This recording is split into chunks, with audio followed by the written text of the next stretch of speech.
إني رأيت الملائكة تغسله. قالوا إنه سمع الهائعة فخرج وهو جنب ولم يغتسل. رواه الطيالسي. وإن سقط من دابته أو تردى من شاهق أو وجد ميتا لا أثر به غسل وصلي عليه. نص عليه لأنه ليس بقتيل الكفار. وتأويل أحمد وتأول قول أحمد. وتأول أحمد قاله صلى الله عليه وسلم: ادفنوهم بكلومهم بكلومه. بكلومهم. صحيح صحيح جي. وإن سقط من الميت شيء غسل وجعل معه في أكنافه في أكفانه. فعلة أسمائه أسمائي بأب فعلته أسماء بابنها. فعلته بأسماء بابنها. جي. فعلته فإن أسماء لم بابنها. أسماء بابنها أيوه. فإن لم يوجد إلا بعض الميت غسل وصلي عليه لإجماع الصحابة. قال أحمد: صلى أبو أيوب على رجل، وصلى عمر على عظام بالشام. شيء شيخ. صحيح. وصلى أبو عبيدة على رؤوس بالشام. رواهما عبد الله بن أحمد. وقال الشافعي: ألقى طائر يدا بمكة من وقعت الجمل عرفت بالخاتم، فكانت يد عبد الرحمن بن عتاب بن أسيد، فصلى عليها أهل مكة. اور آگے بڑھوں شیخ؟ تھوڑا باقی ہے. ٹھیک. کافی ہے؟ نہیں پڑھنا ہے پڑھ سکتے ہیں، ویسے میرے خیال سے اتنا نہیں پڑھ پائیں گے ہم لوگ. ٹھیک ہے رہنے دیں، کافی ہے. جی. وصلی اللہ تعالی علی خیر خلق محمد وعلی آلہ وصحبہ. بسم الله الرحمن الرحيم. الحمد لله رب العالمين، وصلى الله وسلم وبارك على نبينا محمد وعلى آله وصحبه أجمعين. ہم لوگ یہ منار السبیل فی شرح الدلیل شیخ ابراہیم بن محمد بن ضویان، اس کتاب میں کتاب الجنائز پڑھ رہے ہیں، اور ہمارے حلقات کی ترتیب کے اعتبار سے یہ 134 نمبر ہے، حلقہ نمبر 134. ہم لوگوں کو پڑھنا ہے وشہید المعرکہ.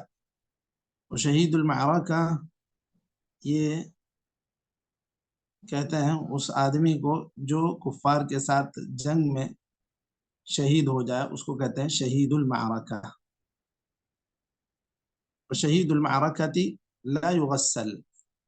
کفار کے ساتھ اسلام کی سربلندی کے لیے جنگ ہو رہی ہو، ایسی صورت میں جو آدمی اس کے اندر مارا جائے وہ شہید ہے اور شہید المعرکہ ہے. لا یغسل ولا یکفن ولا یصلی علیہ. نہ غسل دیا جائے گا، نہ کفن دیا جائے گا. جو کپڑوں میں وہ تھا اسی کپڑوں میں اس کو دفنا دیا جائے گا، اور نماز بھی نہیں پڑھی جائے گی. جابر رضی اللہ عنہ کی حدیث ہے کہ نبی کریم صلی اللہ علیہ وسلم نے شہداء احد کو ان کے خون کے ساتھ ہی دفن کرنے کا حکم دیا، اور نہ ان کو غسل دیا گیا اور نہ ان کی نماز پڑھی گئی. تو یہ صحیح بخاری کی حدیث ہے کہ شہید کے ساتھ یہ امتیازی شان ہے اس کی کہ اس کو اس کے زخموں کے ساتھ، اس کے خون کے ساتھ اس کو دفن کر دیا جائے گا، تاکہ قیامت کے دن وہ اٹھے گا تو اس کے خون کا کلر تو خون کا کلر ہی رہے گا، لیکن اس کی خوشبو مشک کی خوشبو آتی ہوگی. تو یہ اللہ تعالیٰ کی طرف سے ان لوگوں کو ایک عزت بخشی جائے گی. یہاں پر ایک چیز یہ ہے وہ شہید المعرکہ انہوں نے کہا، اس کے پیچھے امام بخاری رحمہ اللہ نے ایک باب باندھا ہے، باب لا یقال فلان شہید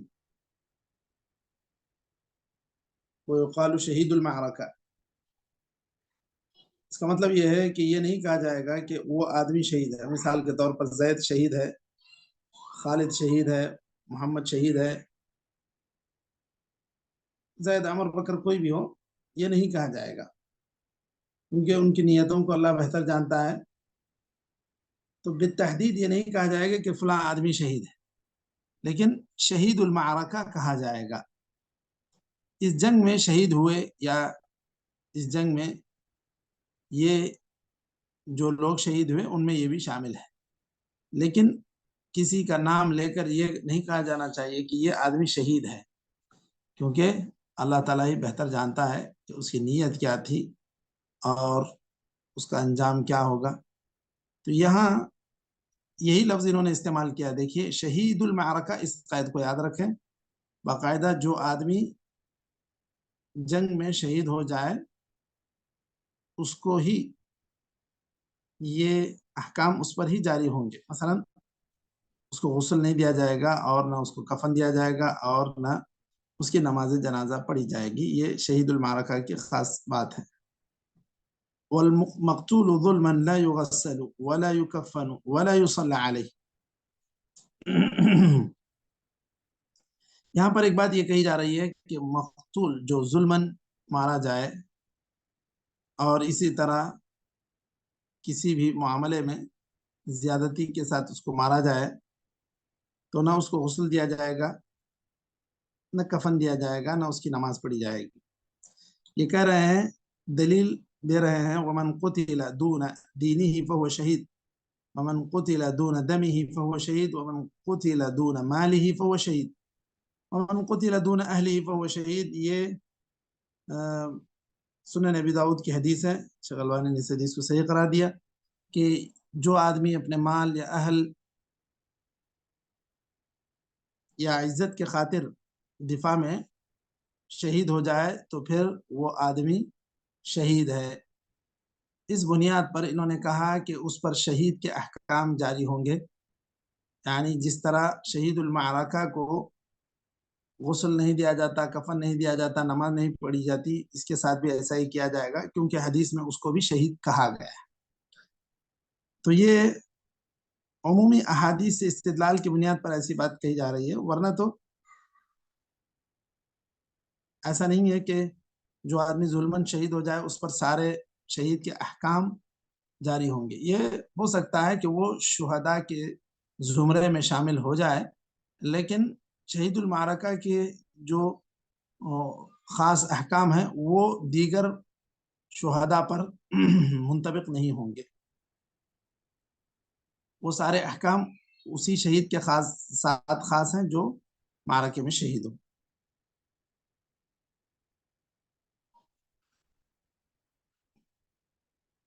دلیل کیا دے رہے ہیں دیکھیے. وعنه يغسل ويصلى عليه. امام احمد سے دوسری روایت یہ بھی ہے کہ اس کو غسل دیا جانا چاہیے، اس کی نماز جنازہ پڑھی جانی چاہیے، کیونکہ حضرت عبداللہ ابن زبیر انہیں غسل بھی دیا گیا، ان کی نماز جنازہ بھی پڑھی گئی. اور اسی طرح جو قتل ہوئے بغیر دیگر معاملات، دیگر بیماریوں میں شہید ہو جاتا ہے، جیسے طاعون کا مریض ہے یا پیٹ کا مریض ہے، تو ان لوگوں کو گرچہ کہ یہ ہو سکتا ہے کہ یہ لوگ شہداء کے زمرے میں شامل ہو جائیں، لیکن ان کے اوپر بھی شہداء کے احکام جاری نہیں ہوں گے، تو ان کو غسل دیا جائے گا. اس میں سب کا اتفاق ہے.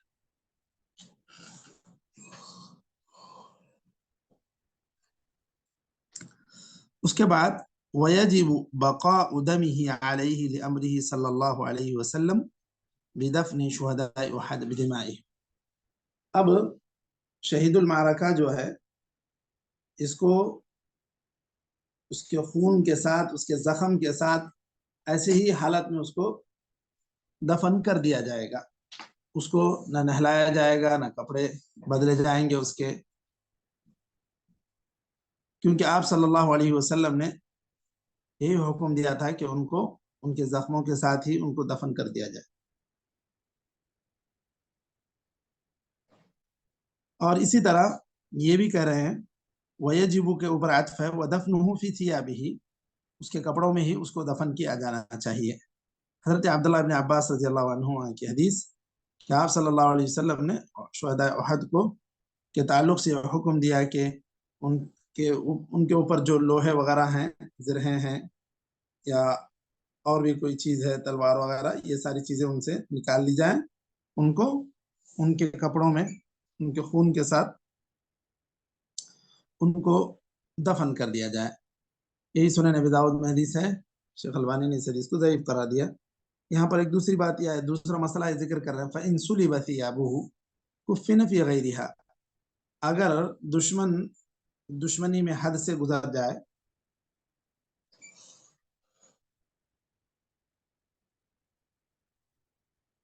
اور ان کو ان کے کپڑے بھی اگر اتار لے، یہاں تک نوبت آ جائے، تو ایسی صورت میں ان کو دوسرے کپڑے پہنا کر دفن کیا جائے گا۔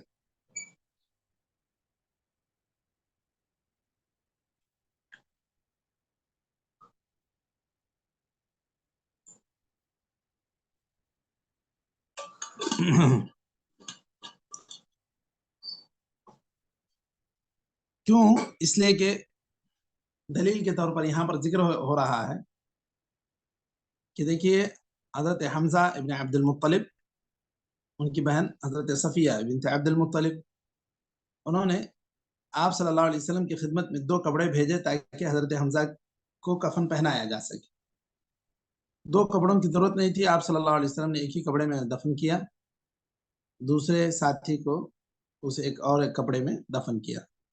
تو مطلب یہ کہ اگر کپڑے بھی چھین لے جائیں دشمن کی طرف سے تو اس کو دوسرے کپڑے میں کفن دیا جا سکتا ہے۔ ٹھیک ہے نا مشائخ؟ بات واضح ہے؟ جی شیخ۔ ٹھیک۔ تو جو آدمی پیٹ کی بیماری میں یا طاعون میں شہید ہو تو اس کا کیا حکم ہے؟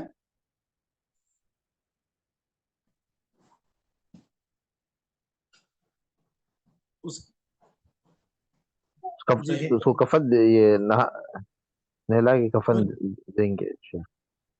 صحیح ہے، اس کو نہلایا بھی جائے گا، کفن بھی دیا جائے گا، کیونکہ یہ شہید المعرکہ نہیں ہے، یہ شہداء کے زمرے میں شامل ہو سکتا ہے، لیکن اس کے اوپر شہید المعرکہ کے احکام جاری نہیں ہوں گے۔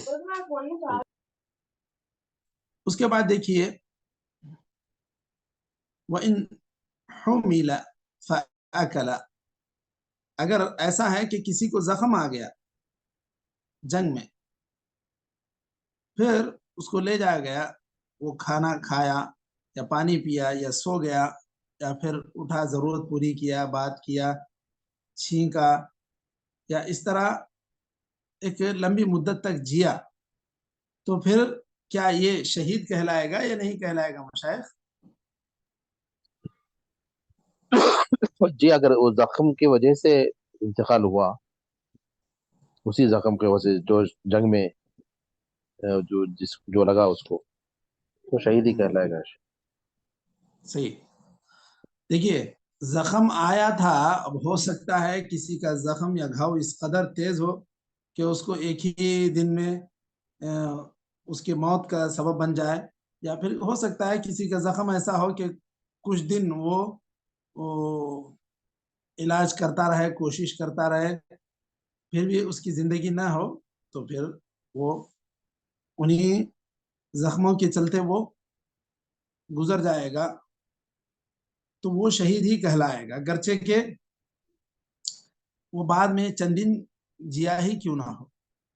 اس کے جینے سے، کھانے پینے سے، ضرورت کو جانے سے، بات کرنے سے، چھینکنے سے یا اور بھی ایک لمبی مدت تک جینے سے وہ شہیدوں میں شامل نہیں ہوگا، ایسی کوئی بات نہیں۔ جب زخم تلوار کا ہو، نیزے کا ہو، اس کو جنگ میں آیا تھا اور وہ شہید ہو گیا، تو پھر اس کے اوپر شہداء کے ہی احکام جاری ہوں گے۔ لیکن یہاں پر کہا گیا فَهُوَ كَغَيْرِهِ يُغَسَّلْ وَيُصَلَّى عَلَيْهِ، کیونکہ دیگر لوگوں کی طرح اس کے ساتھ معاملہ کیا جائے گا، ایک عام انسان کی طرح۔ یہ مرجوح روایت ہے.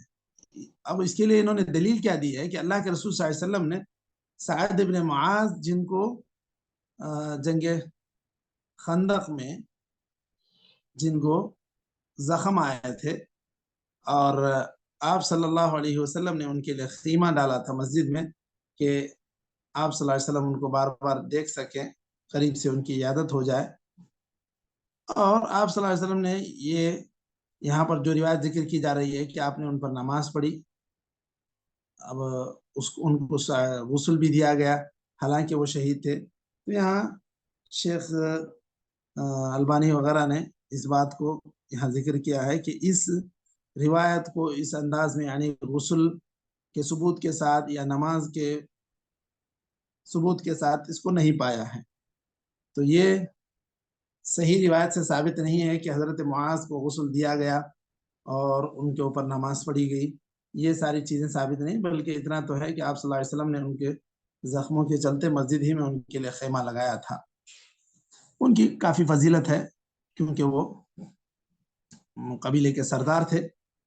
تو اس اعتبار سے آپ صلی اللہ علیہ وسلم ان کو قریب سے عیادت کرنے کے لیے ان کے لیے خیمہ لگائے تھے.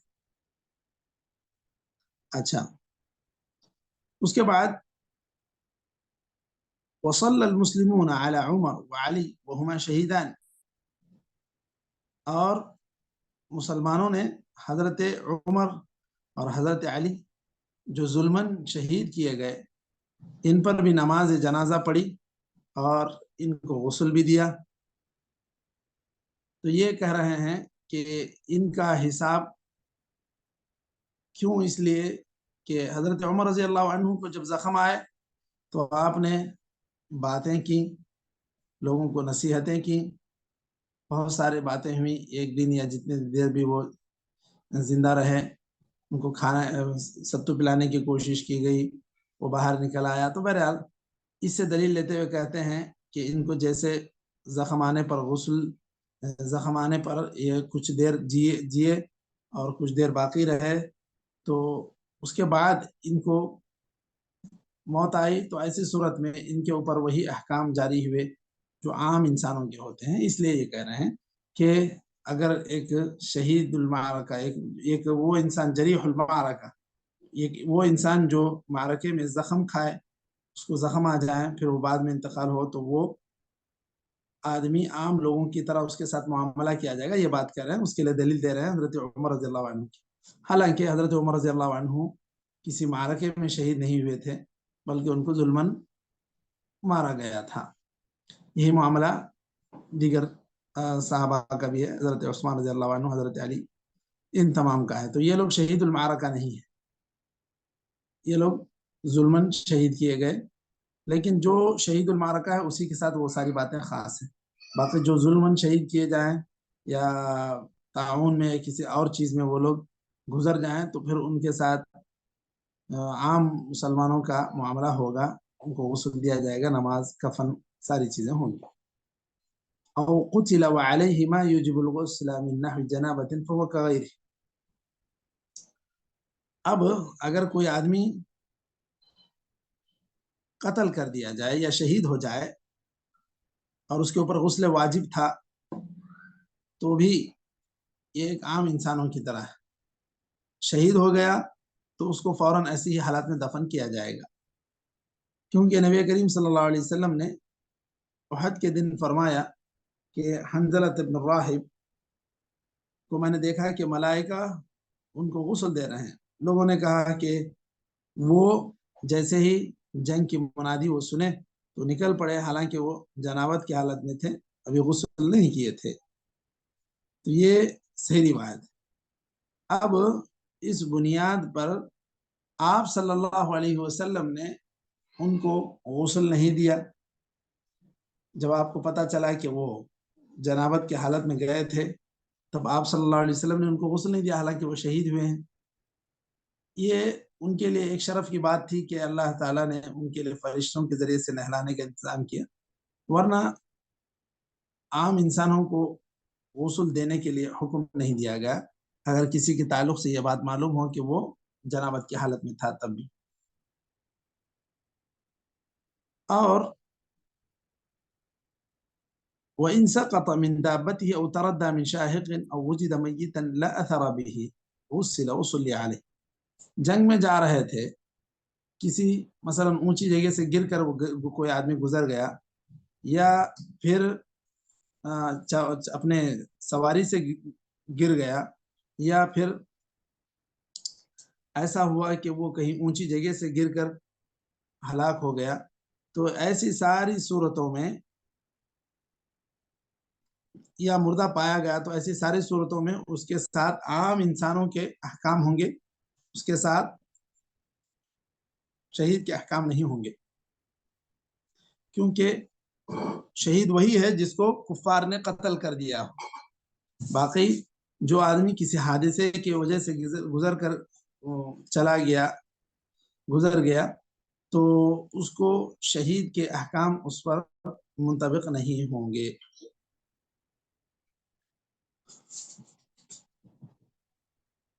تو ان کے اوپر عام احکام منطبق ہوں گے، تو مطلب ہے کہ غسل دیا جائے گا، کفن دیا جائے گا، نماز پڑھی جائے گی، کیونکہ وہ کفار کے ذریعے سے مارا گیا انسان نہیں ہے، شہید نہیں ہے۔ اب امام احمد نے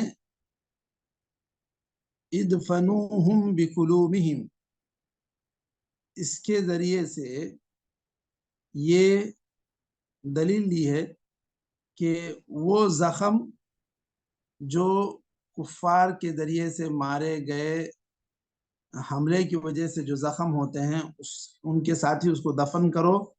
اس سے دلیل لی ہے کہ اگر کفار ماریں گے تو ہی وہ انسان شہید ہوگا، ورنہ اپنے طور پر کوئی آدمی گزر جائے کسی بھی زخم کی وجہ سے، تو پھر وہ آدمی شہید المعرکہ نہیں کہلائے گا، اس کے احکام ایسے نہیں ہوں گے۔ وَإِن سَقَطَ مِنَ واضح ہے نا مشائخ؟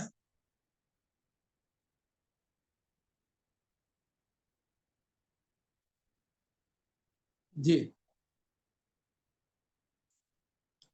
وَإِن سَقَطَ مِنَ الْمَيِّتِ شَيْءٌ غُسِّلَ، کیا کہہ رہے ہیں یہ؟ وَإِن سَقَطَ مِنَ الْمَيِّتِ شَيْءٌ غُسِّلَ، کیا بول رہے ہیں؟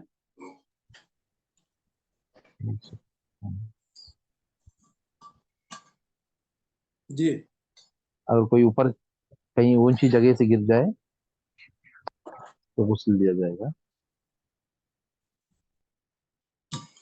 نہیں وہ مقصود وہ نہیں ہے۔ جی مشائخ، اور کچھ؟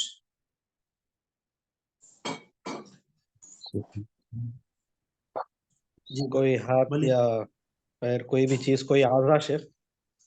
ہاں ہاں، کوئی بھی اعضا کٹا ہوا جی، گر جائے،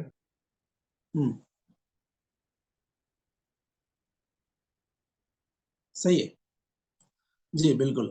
تو دیکھیے، اگر میت کا کوئی بھی عضو کٹ کر گر جائے، مثلا کفار نے مار دیا ہے اور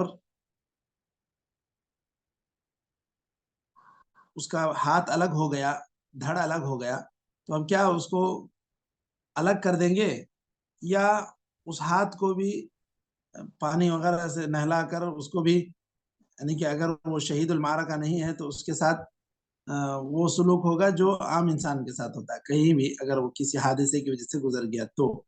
ورنہ اگر معرکے میں شہید ہوا تو اس کے ساتھ جس طرح دیگر بدن کے دیگر اعضاء کو نہلا دھلایا جاتا ہے، ایسے ہی اس ہاتھ کو بھی نہلا دھلا کر اس کے ساتھ ہی کفن میں رکھا جائے گا۔ حضرت اسماء نے ایسے کیا، اسماء بنت ابی بکر صدیق نے حضرت عبداللہ ابن زبیر کے ساتھ۔ فَإِن لَمْ يُوجَدْ إِلَّا بَعْضُ الْمَيِّتِ غُسِّلَ، اگر کیا کہتے ہیں جنگ ایسی گھماسان کی ہوئی کہ چیدڑے اڑ گئے، کس کی باڈی کہاں پڑی، کس کا چہرہ کہاں چلا گیا، کچھ نہیں پتا، تھوڑے ہی کچھ اعضاء ملے، تو بھی ان اعضاء کو رکھ کر ان کو نہلا کر اس پر نماز پڑھی جائے گی۔ یہ صحابہ کا اجماع ہے۔ اب یہاں پر مزید کچھ روایتیں ذکر کر رہے ہیں کہ امام احمد نے ابو ایوب کے ایک امام احمد کہتے ہیں حضرت ابو ایوب انصاری نے ایک پاؤں پر نماز پڑھی، یعنی کہ ایک پاؤں مل گیا تھا کہیں سے کسی مسلمان کا کسی جنگ میں یا جہاں پر بھی ملا تھا، تو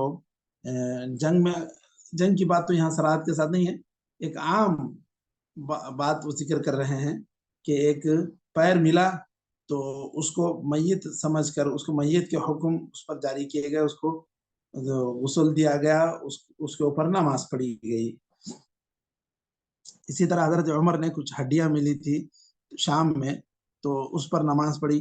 اسی طرح حضرت ابو عبیدہ نے بعض سروں پر نماز پڑھی، کہ مطلب یہ کہ دھڑ الگ کر دیے گئے تھے اور سر الگ کر دیے گئے تھے، تو حضرت ابو عبیدہ نے بھی سروں پہ نماز پڑھی۔ تو یہ سارے اعمال صحابہ کی یہ بتلا رہے ہیں کہ اگر کسی کا عضو الگ ہو جائے تو پھر اس پر نماز پڑھی جائے گی الگ سے۔ وہ صرف ایک عضو ہونے کی وجہ سے یہ نہیں کہا جائے گا کہ اس پر نماز نہیں پڑھیں گے، کیونکہ یہ پورا بدن نہیں ہے یا پوری باڈی نہیں ہے، ایسا نہیں کہا جائے گا۔ تو اس لیے تھوڑا بھی اگر ایک حصہ مل جائے کسی بھی انسان کا تو اس پر نماز پڑھی جائے گی، اس کو نہلا دھلا کر۔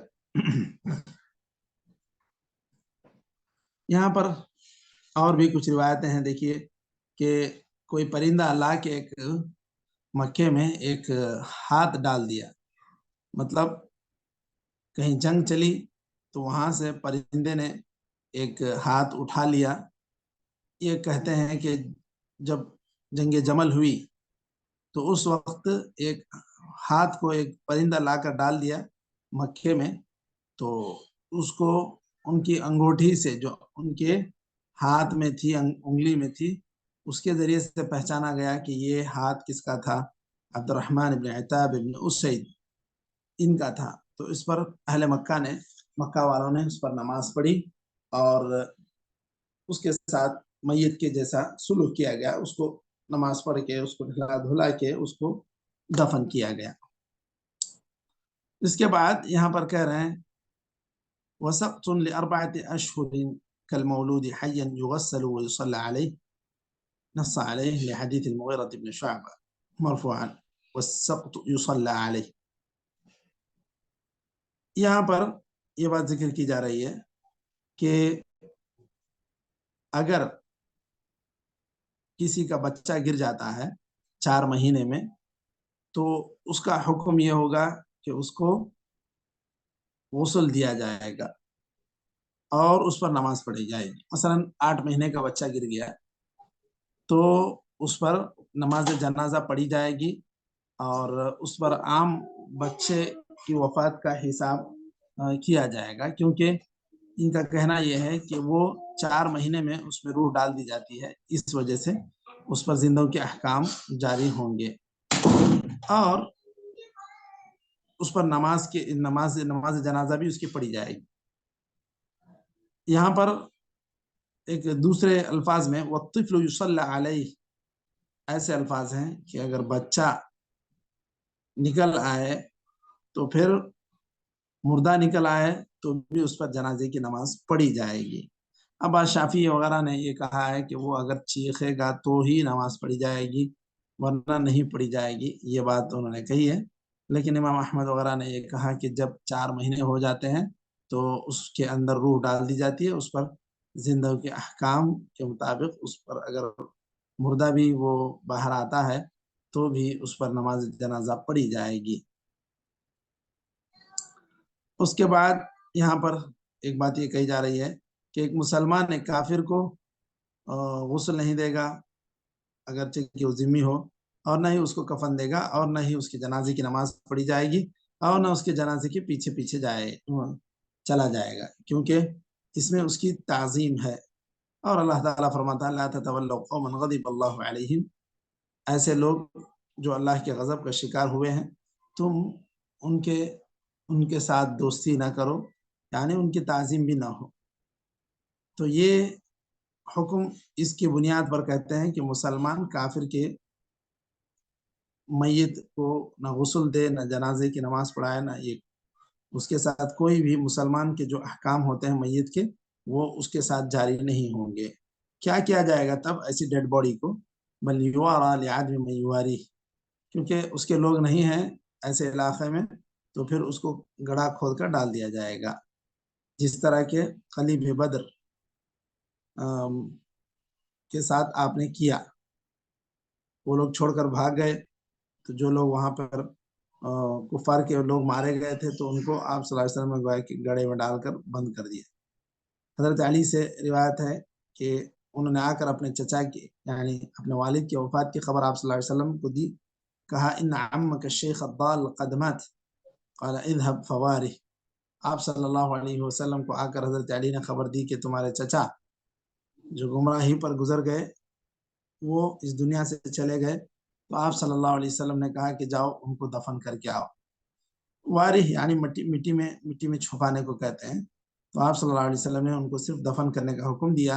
آپ نے یہ نہیں کہا کہ تم ان کو غسل دو، ان کو کفن دو، ان کو جنازے کی نماز پڑھاؤ، بلکہ سیدھے لے جاؤ، گڑھا کھودو، اندر ڈالو، آ جاؤ، اتنی ہی بات ہے۔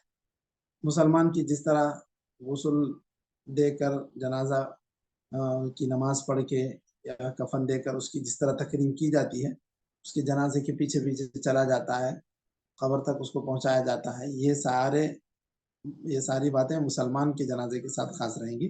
کافر کو بس صرف دفن کر دیا جائے۔ تو یہاں تک یہ ایک فصل ختم ہوئی ہے۔ نکتفی بهذا القدر وصلی اللہ وسلم علی نبینا محمد۔ جزاکم اللہ خیرا والسلام علیکم ورحمۃ اللہ وبرکاتہ۔